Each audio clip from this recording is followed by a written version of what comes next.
Meninos, estamos aqui mais uma vez. Bom, vamos ver o assunto de hoje?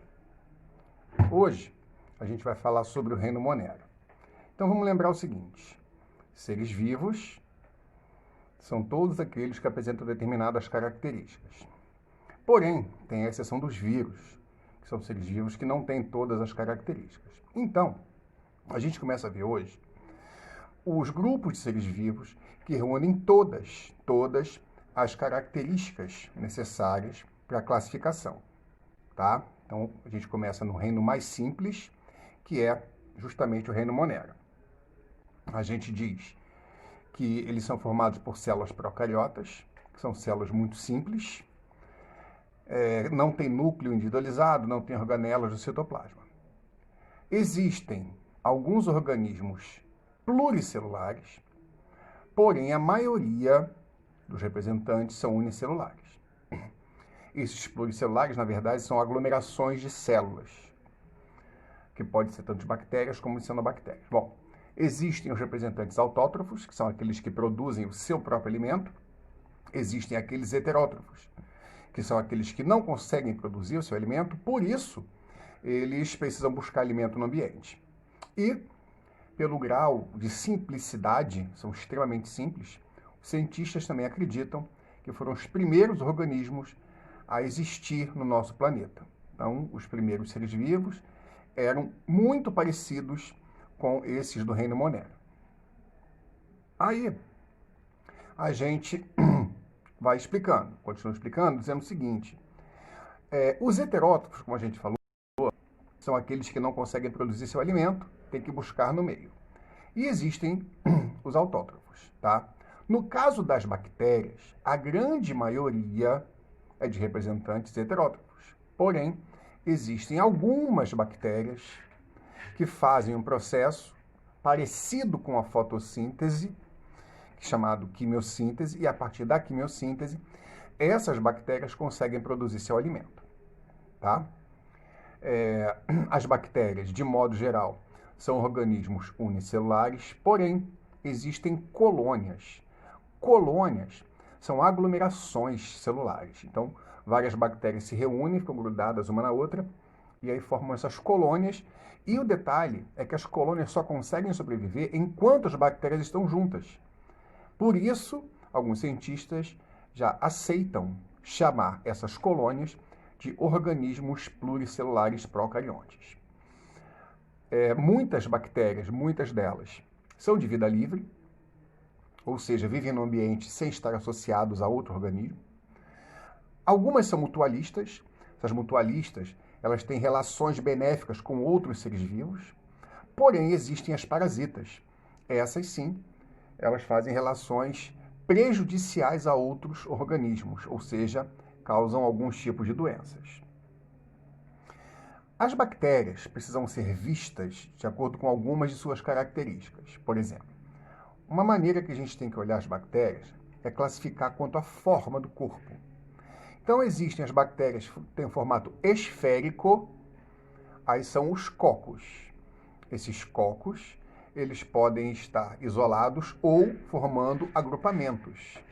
Aí tem o agrupamento ali de 2 cocos, são os diplococos, estreptococos, como se fosse uma estrutura linear, né, um cordãozinho de bolinhas. Estafilococos são aglomerados, formando cachos de bactérias. Existem os bacilos. Os bacilos são bactérias em forma de um cilindro, um bastão. Existem os vibriões. É como se fosse um bastãozinho, só que torcido, né? Pega um bastãozinho e torce, faz uma curvinha. E existem os espirilos. Os espirilos também são bastõezinhos, só que formando um espiralzinho, tá? Então, uma estrutura um pouco mais longa, formando esse espiral. Bom, as bactérias de vida livre, elas são muito conhecidas pela sua ação decompositora. Como assim? Essas bactérias, junto com outros micro-organismos chamados fungos, fazem parte de um grupo lá da cadeia alimentar que a gente chama de organismos decompositores. Então, por exemplo, quando um fruto cai de uma árvore e permanece no chão por muito tempo, ele apodrece, né? O tempo faz apodrecer. Na verdade, não é o tempo. Na verdade, o que faz apodrecer é a ação desses micro-organismos decompositores, como, por exemplo, as bactérias. Então, isso é uma coisa muito importante, porque possibilita a reciclagem da matéria no ambiente. Então, são bactérias extremamente úteis para a vida no planeta como um todo. Existem as mutualistas, que se associam a outros organismos, causando benefícios para esses organismos e também sendo beneficiadas. Então, é uma troca de favores. No caso dessas aqui da imagem, são bactérias que se associam a raízes de plantas. Então, esse branquinho são raízes das plantas. E aquilo meio laranja são as bactérias. Então, essa associação é benéfica, tanto para a planta como para a bactéria. Então, essa é uma associação benéfica também.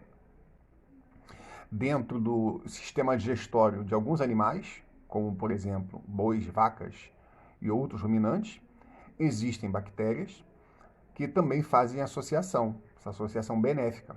As bactérias beneficiam os ruminantes e os ruminantes beneficiam as bactérias. As bactérias fazem digestão da celulose, que está no capim, por exemplo, e dentro do sistema digestório desses ruminantes, as bactérias, além de proteção, ainda também conseguem parte dos nutrientes que elas precisam. Então, também uma associação benéfica para os dois. Só que tem as parasitas. E essas a gente tem que dar uma atenção especial, porque elas causam algumas doenças muito importantes para a gente. Importantes porque são perigosas, tá? Então, por exemplo, o tétano, a salmonela, que é no sistema digestório, o treponema, que é a sífilis, e a tuberculose. Então, são algumas doenças importantes que a gente tem que tomar cuidado. Então, esses são os formatos das bactérias que causam esses tipos de doenças.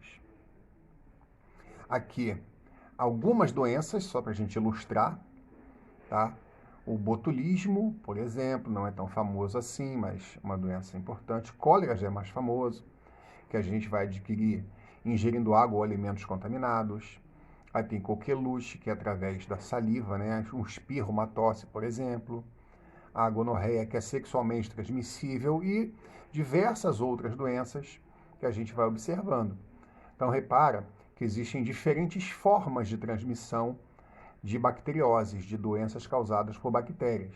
Pode ser água, alimentos contaminados, relações sexuais, através de ferimentos na pele, por exemplo, a leptospirose. Se você tem um ferimento na pele e entra em contato com uma água que tem essa bactéria, ela vai entrar através da sua pele. Então, a prevenção é uma coisa importante aqui para a gente também. Aí vem as cianobactérias. As cianobactérias são autótrofas fotossintetizantes, tá? Então, são parentes próximas das bactérias, porém, são do ramo autótrofo desse grupo. Então, fazem fotossíntese, pegam gás carbônico, que é água do ambiente, e constroem o seu alimento, que é a glicose. É muito mais comum encontrarmos cianobactérias formando aglomerados nessas colônias, mas também podemos encontrar algumas bactérias, algumas cianobactérias vivendo isoladamente. Aí também, né, essas colônias também podem ser consideradas organismos pluricelulares. E aqui umas imagens. Né? Cada bolinha dessa é uma cianobactéria. Então você vê aí elas formando agrupamentos, né, lineares, né, como se fossem uns cordões. E repara uma coisa, essas são verdes, né? Um verde bem intenso, um verde bem brilhante. Porém, existem também cianobactérias de cor azulada. Inclusive, as primeiras cianobactérias encontradas tinham a cor azulada e por isso o nome, né? Ciano quer dizer azul. Tanto que antigamente a gente chamava essas bactérias de algas azuis.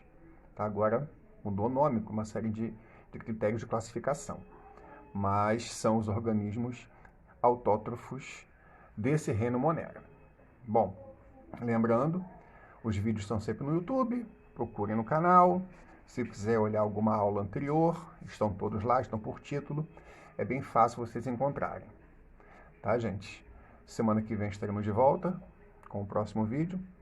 Lembrem de fazer os exercícios também que forem postados, por favor. Lembrem também que ainda está na hora de ficar em casa, né? Shopping já abriu, eu já vou para a rua passear. não está na hora de passear, ainda é tempo de ficar em casa, porque a pandemia não acabou, a gente já tem que se cuidar bastante, tá legal, gente?